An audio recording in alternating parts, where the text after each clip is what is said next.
Pour commencer, il faut vraiment différencier la douleur versus la souffrance, parce que c'est pas la même affaire.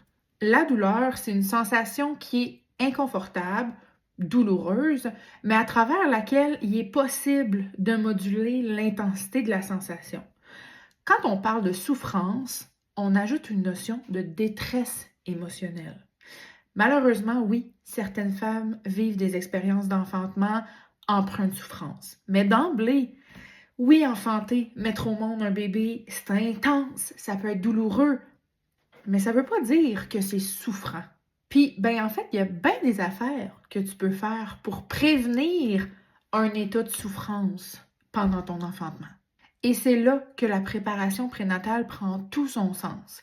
Ce que je veux dire par préparation, c'est de comprendre la physiologie, comprendre concrètement ce qui se passe dans ton corps, c'est quoi la mécanique de la contraction, comment ça fonctionne, d'avoir conscience aussi de ton environnement et de ce que tu peux mettre en place pour te sentir davantage en sécurité et favoriser la sécrétion de ton cocktail hormonal qui va vraiment t'aider à moduler l'intensité de tes sensations. Et la préparation peut grandement t'aider à cultiver une vision positive de l'intensité pour en venir à travailler avec ces sensations-là, de les voir davantage comme une alliée pour mettre au monde ton bébé au lieu de les craindre puis d'en avoir peur.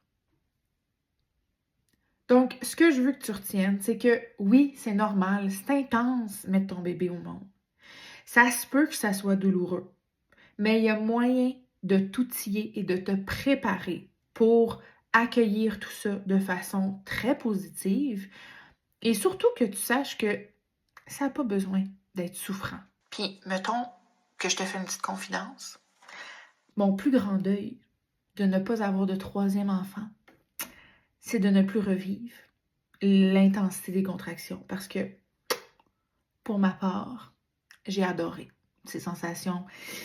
C'est intense, mais ça goûte bon.